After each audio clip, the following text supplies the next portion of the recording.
Realidad e incertidumbre en la física. Un ensayo de Leopoldo García Colín Chirer. Introducción.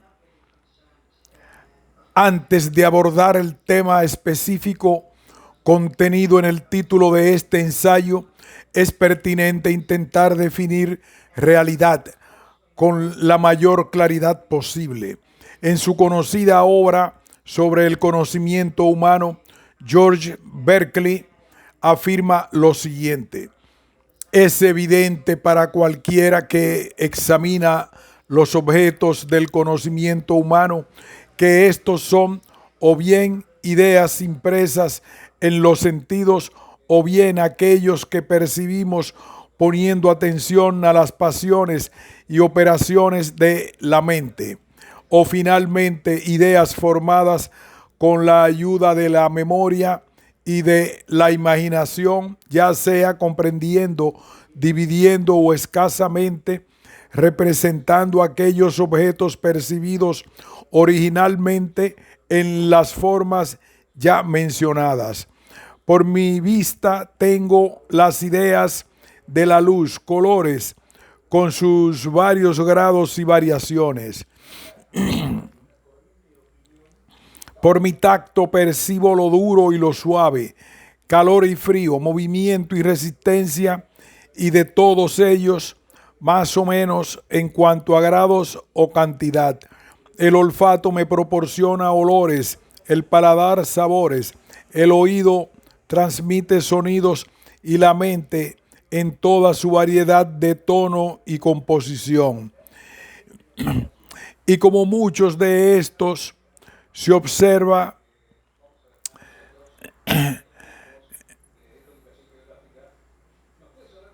que acompañan unos a otros, aparecen marcados con un solo nombre y considerados como una sola cosa. Así, por ejemplo, un cierto color, olor, figura y consistencia aparecen a menudo combinados y se consideran como algo distintivo dado por el nombre manzana. Otras colecciones de ideas constituyen una piedra, un árbol, un libro y objetos similares que, como son agradables o desagradables, existen las pasiones de amor, odio, alegría, tristeza y así otros sentimientos. ¿Aceptaríamos este discurso como una descripción de realidad? Kant, en su gigantesca obra crítica de la razón pura, hace también consideraciones largas y extensas sobre el mismo tema. Las ideas impresas en los sentidos por el autor de la naturaleza se llaman cosas u objetos reales. Aquellas excitadas en la imaginación, siendo menos regulares, vívidas y constantes, se llaman ideas o imágenes de cosas que copian o representan. Kant va más lejos y afirma que hay un rerum natura y por lo tanto la distinción entre realidades y quimeras retiene su fuerza total. Ambas existen en la mente igualmente y en este sentido son ideas similares. Sus ideas al respecto, largas y complicadas para exponer aquí, las considera en un solo pensamiento que, a mi juicio, es una visión muy clara de lo que entendemos como realidad. Cuando yo pienso en la realidad de una cosa, realmente pienso más en su posibilidad, pero no en la cosa, puesto que ella no puede contener más en realidad que la contenida en su posibilidad completa. La realidad es la conjunción de un objeto, cosa, con su percepción. Vale la pena hacer notar aquí, para los propósitos de este ensayo que para Kant los conceptos de espacio y tiempo no son realidades, son meras ideas que nos permiten describir fenómenos naturales de una forma racional, útil. Él las llama intuiciones a priori y se utilizan para conocer objetos externos y dar lugar a una cognoscibilidad sintética independiente de la experiencia. Un ejemplo nítido de esta aplicación es la geometría, que explota de manera lógica y rigurosa el concepto de espacio en varias dimensiones y a través de la cual podemos describir formas y otras propiedades de objetos en la naturaleza. Con estas ideas, espero la discusión sobre el tema invocado en el título sea más accesible en cuanto a lo que los científicos de las ciencias físicas, por lo menos, más o menos aceptan o entienden sobre el concepto de realidad. No obstante, antes de entrar en una discusión sobre lo que hoy se entiende por incertidumbre en la física, conviene hacer un repaso del concepto de certidumbre o determinismo, como mejor se le conoce en la física clásica.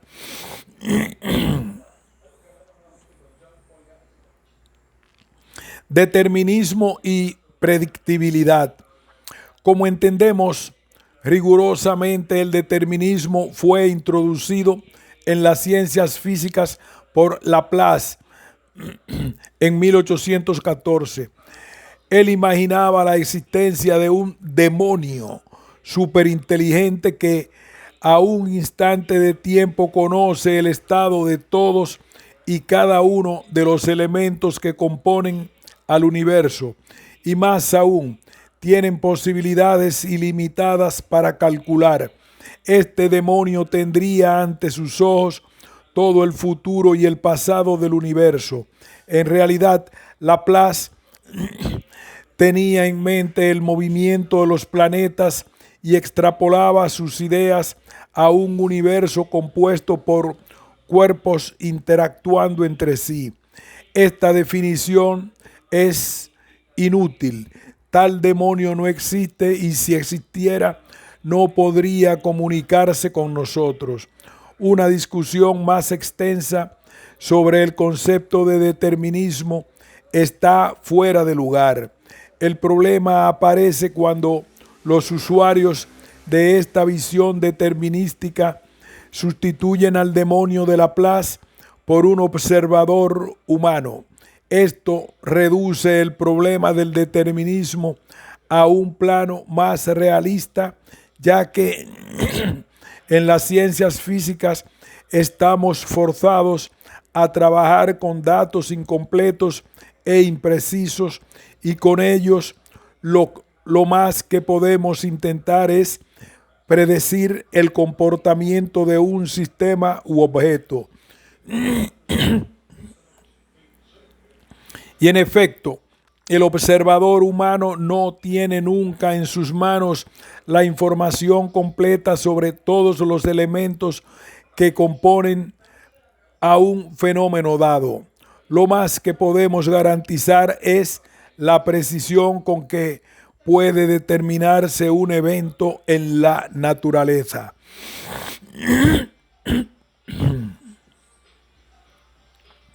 Tomemos, por ejemplo, la determinación de la posición de un planeta sobre su órbita o la órbita deseada para un satélite artificial lanzado desde la Tierra.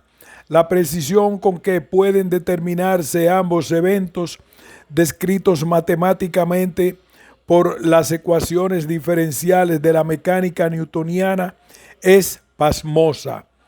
No obstante, si en lugar de un objeto grande consideramos a un fluido, agua por ejemplo, y queremos predecir la naturaleza de su flujo bajo circunstancias conocidas, la predictibilidad ya no es tan certera. A pesar de que podemos asumir que cada molécula del fluido ejecuta un movimiento gobernado por las mismas ecuaciones newtonianas del ejemplo anterior, el movimiento de una partícula de fluido compuesta por millones y millones de moléculas se torna mucho más complejo. Y sin embargo, las ecuaciones de la hidrodinámica clásica, digamos las de Navier-Stokes, son en principio capaces de describir cómo se desenvuelve el flujo en el transcurso del tiempo, el futuro, no el pasado, con precisión ilimitada. Un ejemplo drástico de la predictibilidad deficiente de estas ecuaciones es el clima. Los factores externos que intervienen en su predictibilidad son tan variados y complejos que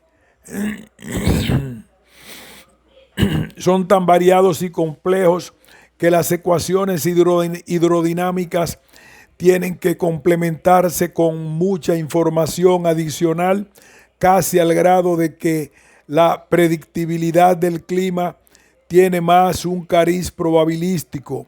Esta nueva modalidad, la aparición de los conceptos probabilidad en la descripción de fenómenos físicos, alcanza su clímax a fines del siglo XIX y principios del XX con las estupendas obras de L. Boltzmann y J. W. Gibbs. En esta discusión se desprende que en las ciencias físicas es mucho más objetivo hablar de la capacidad de un modelo descrito por un cierto sistema de ecuaciones, en general íntegro diferenciales, en predecir el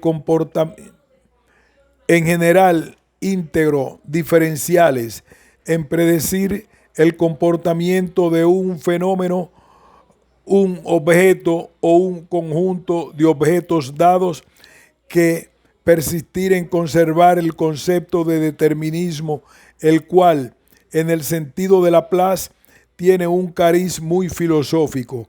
La pregunta que surge ahora es cómo evoluciona el concepto de predictibilidad en el advenimiento de la mecánica cuántica, que es el llamado indeterminismo de Heisenberg. Haremos un intento de responder a estas preguntas. La mecánica cuántica. Contrario a lo que mucha gente piensa, la mecánica cuántica nació de una necesidad acerca del conocimiento de la naturaleza, de cierta evidencia experimental bien conocida por los físicos del siglo XIX y principios del XX, y no de una teoría abstracta puesta en un lenguaje matemático sofisticado. Tres fueron los hechos experimentales que exhibieron la incapacidad de la física clásica para explicarlos. El primero fue el principio de equipartición de la energía que surge de la mecánica clásica y los ingredientes probabilísticos usados por Boltzmann para tratar con sistemas formados de n por 10 a la 23 partículas. Grosso modo, este principio establece que la energía que reside en los diferentes grados de libertad de las partículas que componen a un sistema bajo ciertas condiciones se reparte equitativamente en la energía promedio de cada partícula y por tanto en su energía total.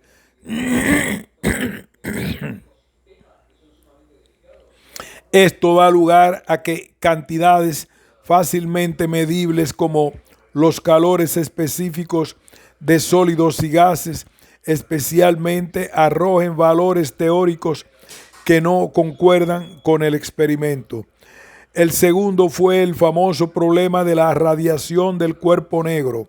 Un cuerpo negro es aquel que absorbe y emite toda la radiación electromagnética independientemente de su frecuencia, en equilibrio con sus alrededores a una temperatura dada T. Un trozo de negro de humo o una caja de zapatos pintada de negro con un pequeño agujero por el cual penetre y salga la radiación constituyen ejemplos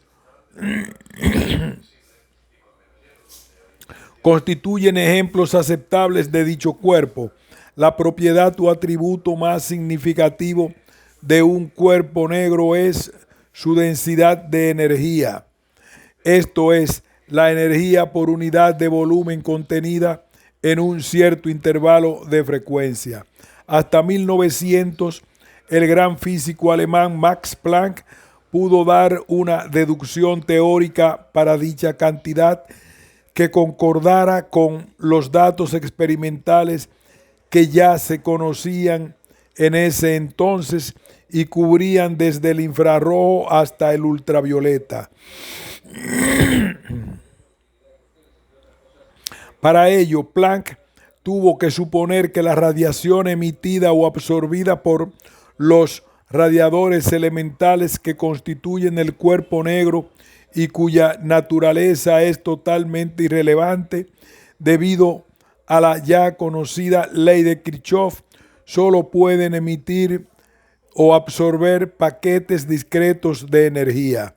Esta hipótesis revolucionaria, que tomó varias décadas en ser aceptada por los físicos de la época, marcó el nacimiento de la mecánica cuántica.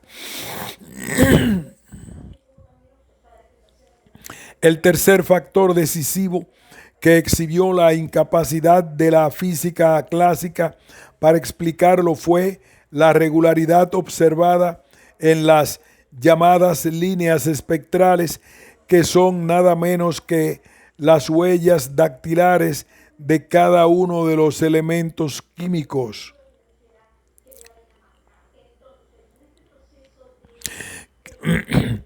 Cada uno de los elementos químicos que conocemos. Cuando un átomo cualquiera excita o desexcita por la influencia de un factor externo, calentamiento, por ejemplo, emite radiación electromagnética y determinadas frecuencias únicas para cada átomo.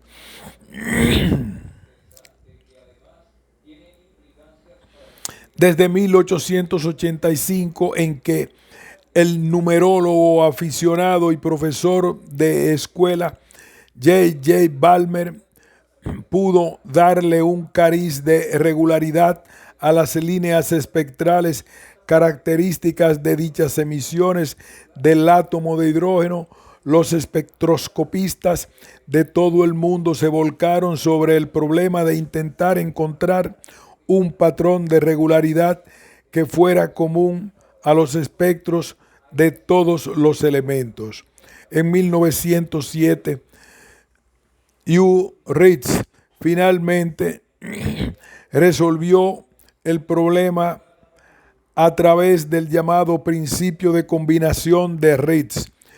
Si V su Nm corresponde a la frecuencia de una línea emitida o absorbida, cuando un elemento pasa de un estado de energía E sub n a otro E sub m, esta frecuencia siempre se puede expresar como una combinación lineal de frecuencias que corresponden a otros estados de energía distintos de E sub n y E sub m, independientemente de que sean o no observables.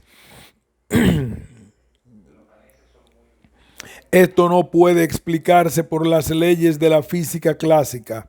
Cuando una frecuencia dada aparece como el armónico principal en cualquier movimiento ondulatorio clásico, los armónicos secundarios son múltiplos enteros de ella, nunca combinaciones lineales de otras frecuencias.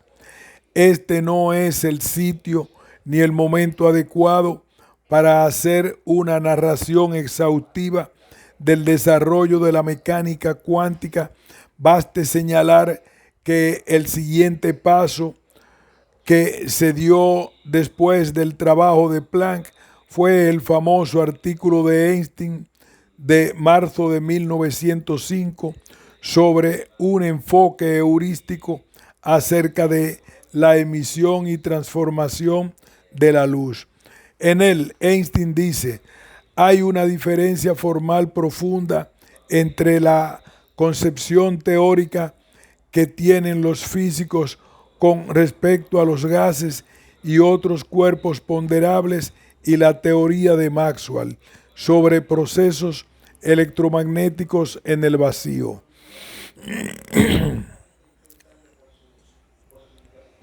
Con ello procede a demostrar, usando la ecuación de Wien para la densidad de energía válida en la región de altas frecuencias, que la radiación electromagnética monocromática a bajas densidades se comparta termodinámicamente como un conjunto de cuantos de energía independientes. Esto le permite dar una interpretación correcta a 4 hechos experimentales que carecían de una explicación precisa, a saber: A. El efecto fotoeléctrico. B. El efecto fotoeléctrico inverso. C. La fotoluminiscencia. D. La ionización de gases en el ultravioleta. Y aclara con insistencia: no es que la física clásica esté mal. En la región de bajas frecuencias, grandes longitudes de ondas, la teoría ondulatoria de Maxwell explica correctamente efectos como la interferencia, difracción, dispersión y polarización de la luz. No así en la región de muy altas frecuencias, donde una interpretación corpuscular de la radiación es más favorecida. En 1907, Einstein da otro paso gigantesco, ahora proponiendo que también para radiadores elementales materiales como los átomos en sólidos cristalinos se cumple la propiedad de emitir radiación en paquetes discretos, y con ello muestra por primera vez que los calores específicos de sólidos cristalinos dejan de obedecer el famoso principio de equipartición, de nuevo en la región de altas frecuencias y bajas temperaturas, mostrando una tendencia de converger al valor cero cuando la temperatura tiende a cero. En total acuerdo con el famoso principio de Nernst. En un medio, si no hostil, sí reacio a aceptar estas nuevas ideas, el físico danés Niels Bohr propone en 1913 el primer modelo atómico para átomos hidrogenoides, en el que combina el principio de Ritz con el modelo newtoniano clásico del movimiento planetario, que resulta en aceptar que, además de la energía, otras variables dinámicas importantes como el momento angular estén cuantizadas. Esto es, sus valores solo pueden diferir entre sí por múltiples enteros de h, la constante de Planck.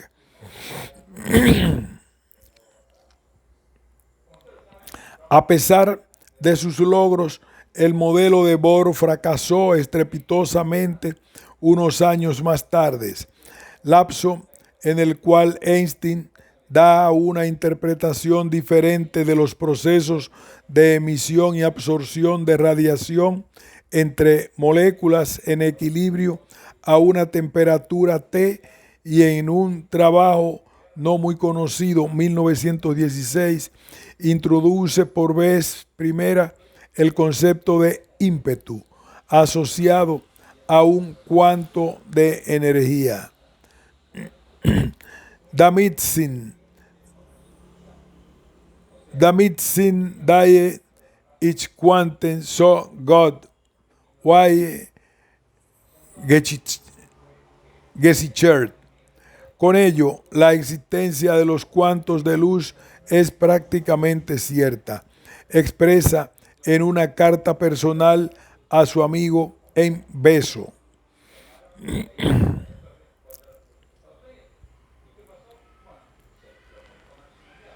La naturaleza corpuscular de la luz se comprueba de manera inequívoca entre 1922 y 1923, cuando A. H. Compton y P.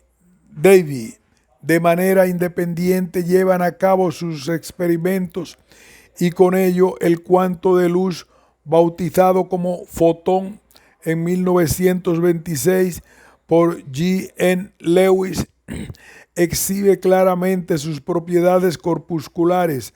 A partir de este escenario surge la gran revolución de la física contemporánea, la teoría que habría de explicar sin lugar a dudas la naturaleza dual de partículas materiales y de la radiación electromagnética, la mecánica cuántica.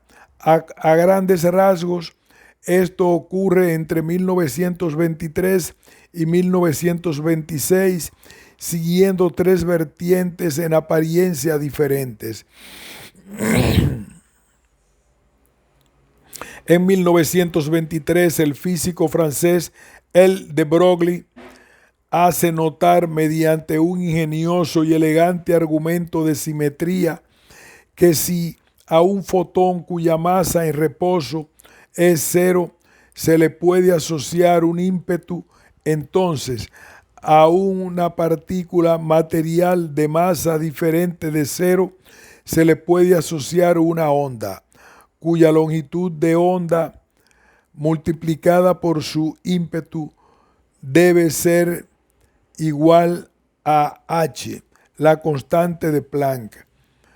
Tómese la masa de una pelota de tenis o de fútbol, o de un planeta moviéndose con sus velocidades características, y se encontrará que la longitud de la onda asociada a ellas es por completo imperceptible.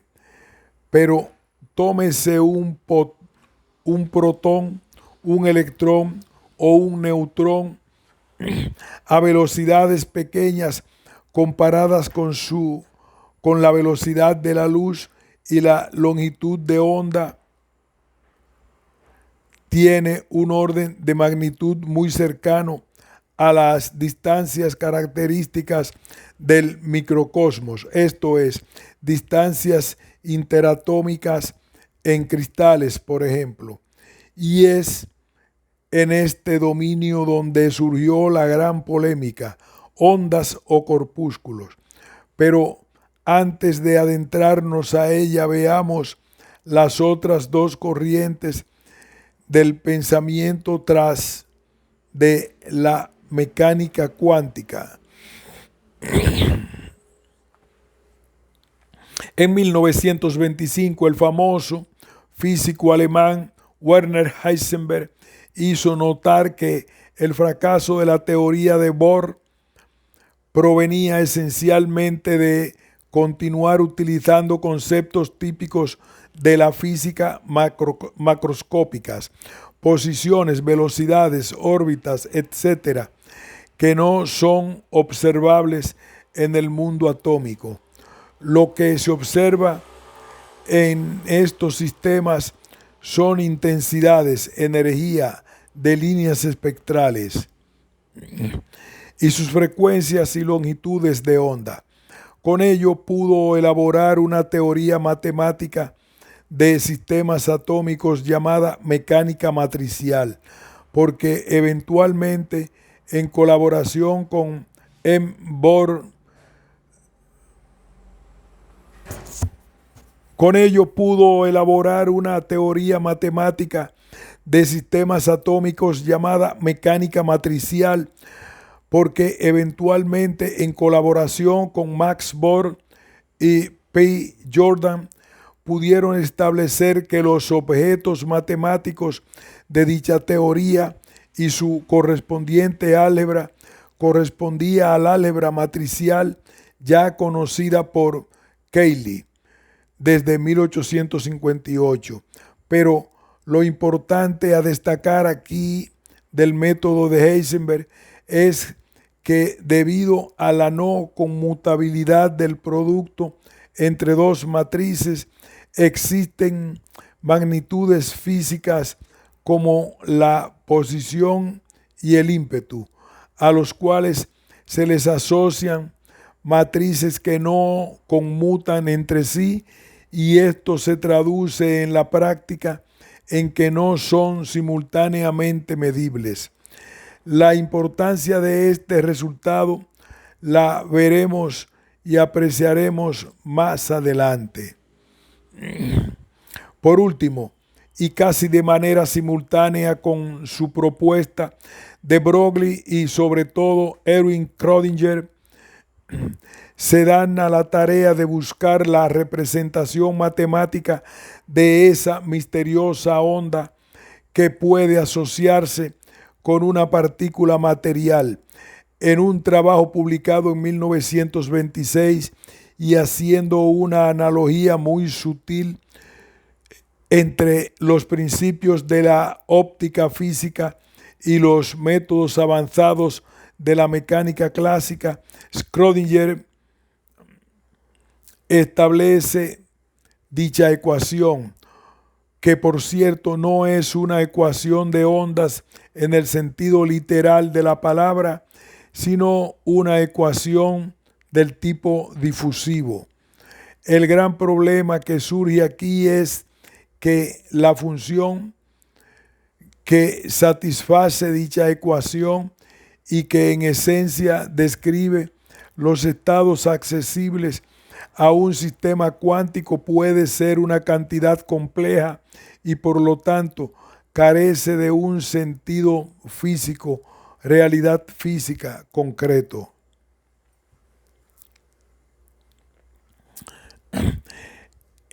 En ese mismo año, Max Born, después de muchos cálculos un tanto sofisticados, llega a la conclusión de que la interpretación física más apropiada para dicha función es su módulo, esto es, el producto de la función por su complejo conjugado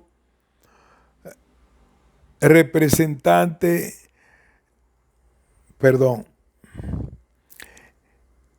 En ese mismo año, Max Born, después de muchos cálculos un tanto sofisticados, llega a la conclusión de que la interpretación física más apropiada para dicha función es que su módulo, esto es, el producto de la función de su complejo conjugado, represente o defina la probabilidad de que una partícula cuántica se encuentre en un estado determinado a un tiempo dado. La mera idea de que el llamado determinismo clásico sea sustituido por un ingrediente probabilístico en el caso de los sistemas cuánticos desata otra gran polémica entre los grandes físicos de esa época. Esta propuesta constituye un conjunto con la llamada dualidad onda-partícula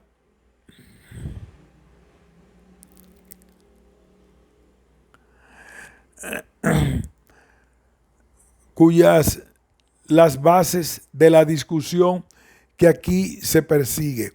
¿Qué es entonces la realidad en este nuevo escenario de los fenómenos cuánticos? A la discusión de ellos nos dedicaremos en la siguiente sección. Indeterminismo y física cuántica. La primera manifestación de inconformidad que se manifiesta respecto a la dualidad onda-partícula que deben exhibir el electrón y partículas similares es debida a Bohr, quien le llama una irracionalidad. Su argumento es muy simple. ¿Cómo podemos conciliar la imagen de una partícula concebida como un punto en el espacio con una masa m y velocidad s con la de una onda que de inmediato da la imagen de ocupar una enorme región en el espacio y cuya velocidad no es tan simple de definir? ¿Qué debemos entender entonces por una partícula? ¿No es este el sitio de entrar en una discusión técnica larga y complicada sobre cómo evoluciona la discusión sobre esta delicada polémica? Solo haremos un rebozo del razonamiento que lleva al propio Bohr a Heisenberg a proponer una solución. ¿No es este el sitio de entrar en una discusión técnica larga y complicada sobre cómo evoluciona la discusión sobre esta delicada polémica? Solo haremos un esbozo del razonamiento que lleva al propio Bohr y a Heisenberg a proponer una solución. Debemos advertir que esta solución, aceptada como la más realista para muchos físicos, no es aceptada por otros, que inclusive han propuesto interpretaciones alternativas de la mecánica cuántica. Pero vayamos al razonamiento de Heisenberg. Como hicimos notar antes, es posible demostrar que las matrices asociadas con la posición de una partícula y su ímpetu, velocidad, no conmutan entre sí. La pregunta que se hizo Heisenberg fue si ambas cantidades son simultáneamente medibles. Usando varios experimentos pensados, mostró que eso era imposible. La idea es más o menos simple. Supongamos que tenemos una partícula, ejemplo, un electrón ocupando una posición en el espacio. Esta posición se puede determinar con una precisión deseada. Solo basta iluminar al electrón con radiación de longitud de onda suficientemente pequeña y observar a través de un microscopio. Pero debido al llamado efecto Compton, el impacto de un fotón sobre el electrón cambia de forma abrupta su velocidad o ímpetu. El cambio es mayor cuando menos sea la longitud de onda. Eso impide precisar el efecto del cambio en el ímpetu, puesto que la dirección del fotón dispersado en la colisión no puede precisarse dentro del haz de fotones que entran al campo del microscopio. Así mostró Heisenberg que si delta Q es la determinación o incertidumbre de la posición del electrón y delta P su ímpetu, delta Q, delta P por H sobre 2.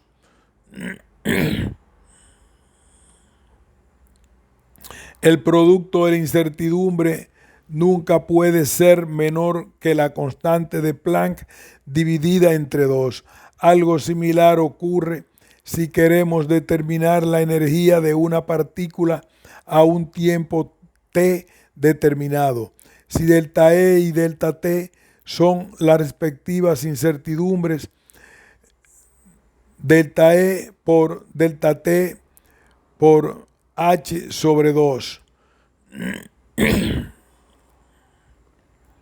Es muy importante subrayar que estas incertidumbres no tienen nada que ver con la capacidad del observador, esto es, la precisión o imprecisión inherente a todo instrumento de observación. Son características intrínsecas del microcosmos. Con estos principios de base, Heisenberg llegó a la conclusión un tanto filosófica en un contenido. En vista de la relación íntima entre el carácter estadístico de la teoría cuántica, interpretación de Bohr, y la imprecisión de todas las percepciones, puede sugerirse que detrás del universo estadístico existe un mundo real oculto en Wilke-Welt, gobernado por la causalidad. Esta tesis es, sin embargo, un tanto especulativa. La física tiene que confinarse per se a la descripción formal de las relaciones entre percepciones. Por otra parte, las implicaciones y el contenido de las relaciones de incertidumbre dieron y han dado lugar a múltiples debates que hoy todavía generan polémicas acaloradas entre los estudiosos de esta materia. Volvamos ahora a la pregunta original. Cuando observamos una partícula, ¿cómo detectamos su onda? Y recíprocamente, la respuesta fue dada por Bohr apoyándose en las relaciones de Heisenberg, proponiendo lo que hoy se conoce como el principio de complementariedad. Es imposible observar de manera simultánea el carácter corpuscular y el ondulatorio de una partícula. Si queremos tener el primero ejemplo, la posición, por otra precisión, la incertidumbre en la velocidad o el ímpetu, esto es, en la naturaleza ondulatoria, tiene una imprecisión enorme y recíprocamente. Podemos diseñar dispositivos experimentales como rendijas de difracción o detectores, pero una vez diseñado el aparato para observar una u otra cualidad, los eventos siguen su curso de acuerdo con las leyes de la física cuántica. En un lenguaje kantiano, un electrón, por ejemplo, es un objeto que se comporta como partícula cuando utilizamos un dispositivo diseñado solo para observar esa cualidad detector, o se comporta como una onda si utilizamos un dispositivo diseñado para ello. Rejilla de difracción.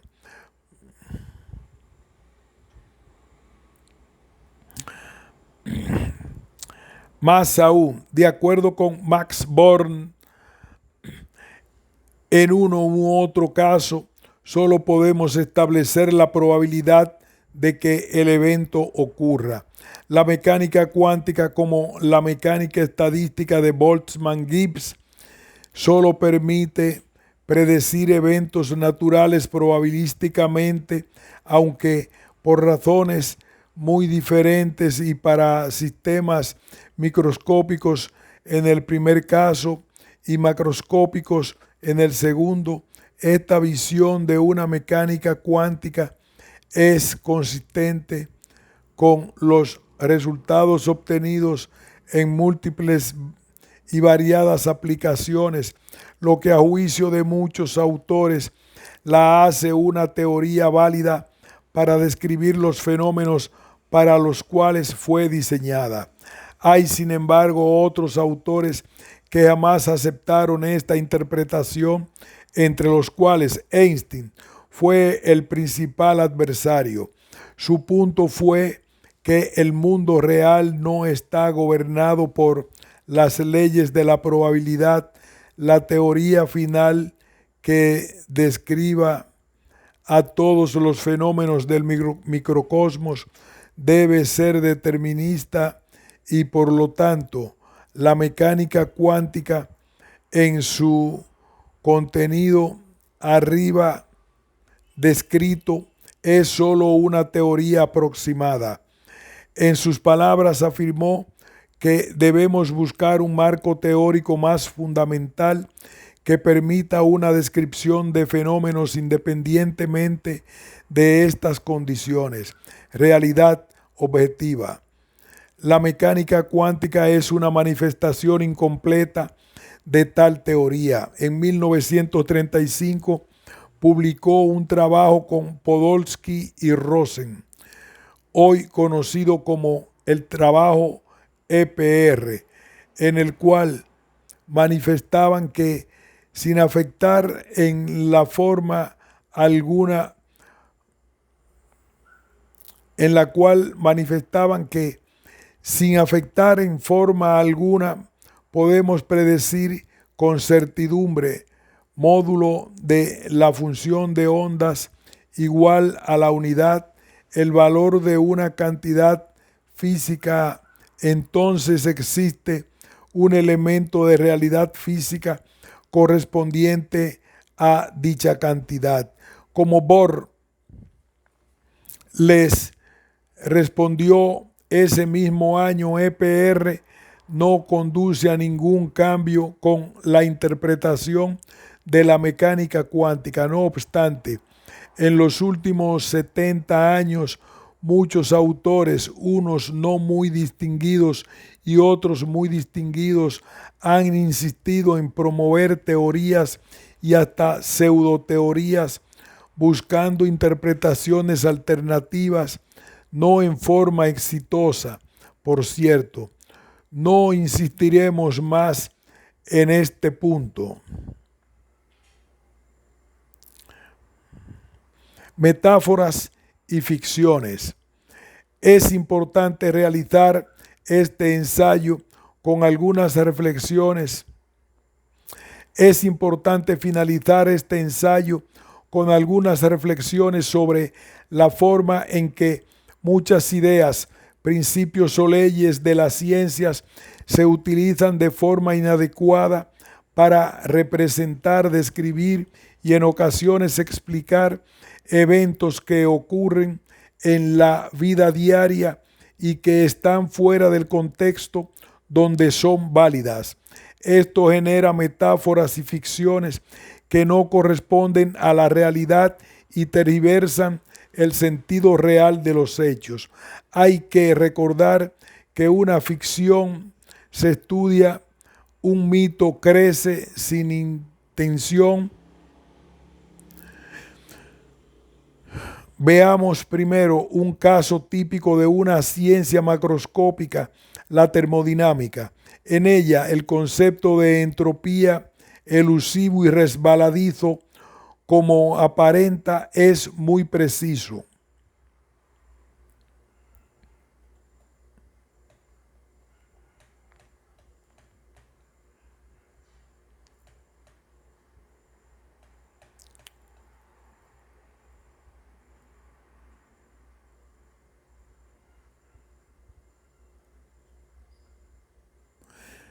Es muy importante subrayar que estas incertidumbres no tienen nada que ver con la capacidad del observador. Esto es, la precisión o imprecisión inherente a todo instrumento de observación con características intrínsecas del microcosmos.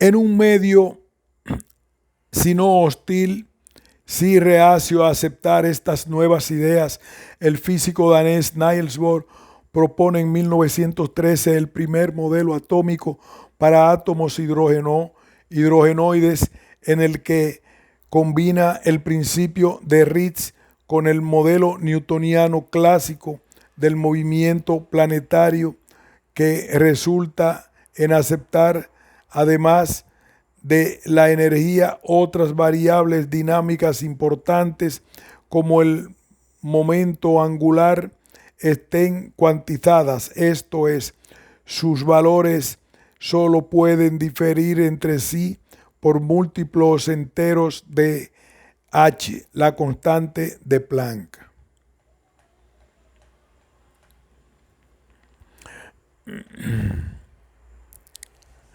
En ese mismo año,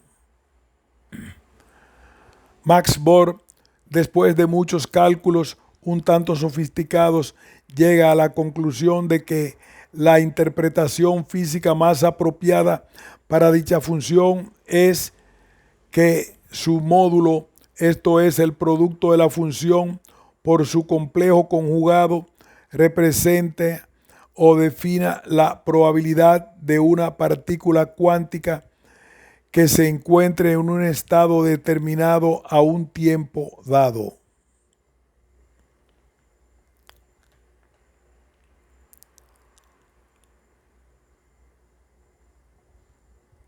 Es muy importante subrayar que estas incertidumbres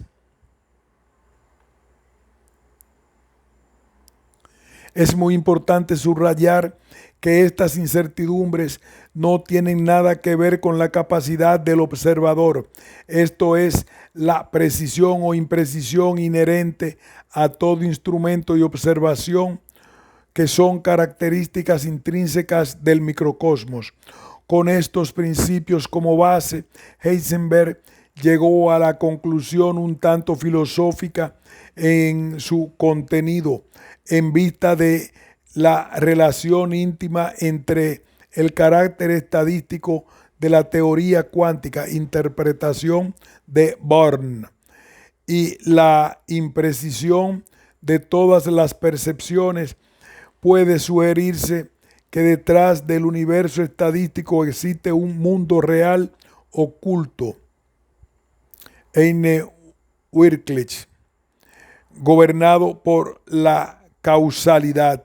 Esta tesis es, sin embargo, un tanto especulativa. La física tiene que confinarse per se a la descripción formal de las relaciones entre percepciones. Por otra parte, las implicaciones y el contenido de las relaciones de incertidumbre dieron y han dado lugar a múltiples debates que hoy todavía generan polémicas acaloradas entre los estudiosos de esta materia. Volvamos ahora a la pregunta original.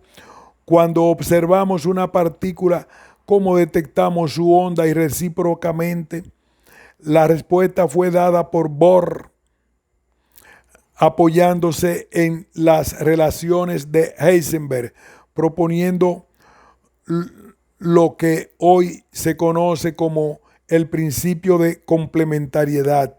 Es imposible observar de manera simultánea el carácter corpuscular y el de onda de una partícula.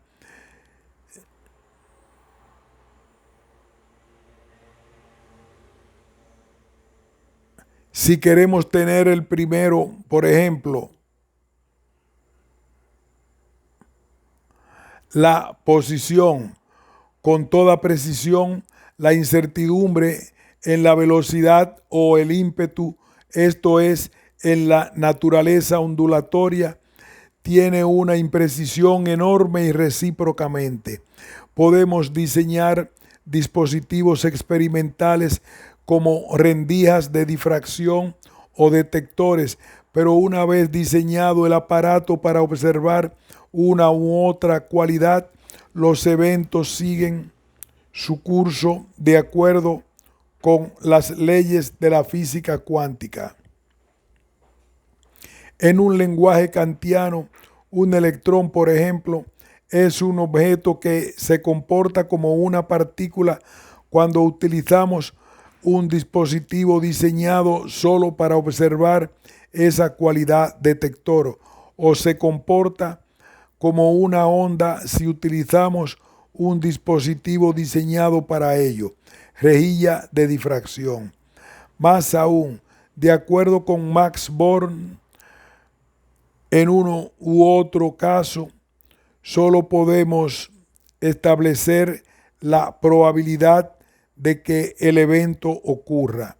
La mecánica cuántica, como la mecánica estadística de Boltzmann-Gibbs, solo permite predecir eventos naturales probabilísticamente, aunque por razones diferentes y para sistemas microscópicos en el primer caso y macroscópicos en el segundo. Esta visión de la mecánica cuántica es consistente con los resultados obtenidos en múltiples y variadas aplicaciones, lo que a juicio de muchos autores la hace una teoría válida para describir los fenómenos para los cuales fue diseñada. Hay, sin embargo, otros autores que jamás aceptaron esta interpretación, entre los cuales Einstein fue el principal adversario.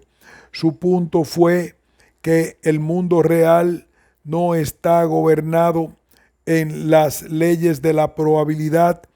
La teoría final que describa a todos los fenómenos del microcosmos deben ser determinista y por tanto la mecánica cuántica en su contenido arriba descrito es solo una teoría aproximada.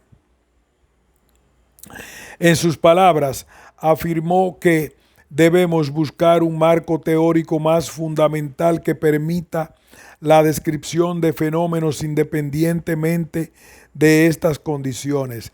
Realidad objetiva. La mecánica cuántica es una manifestación incompleta de tal teoría.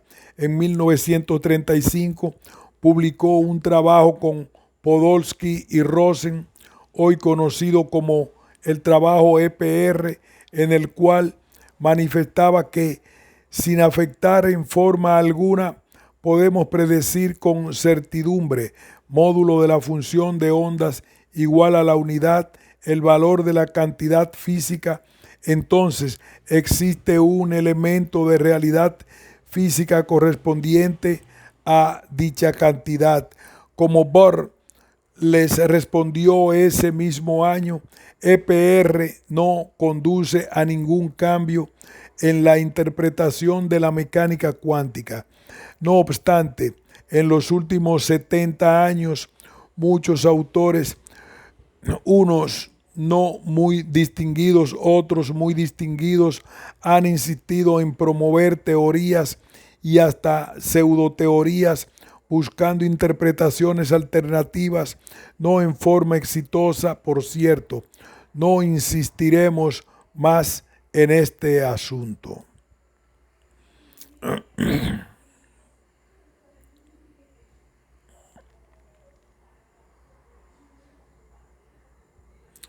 Metáforas y ficciones.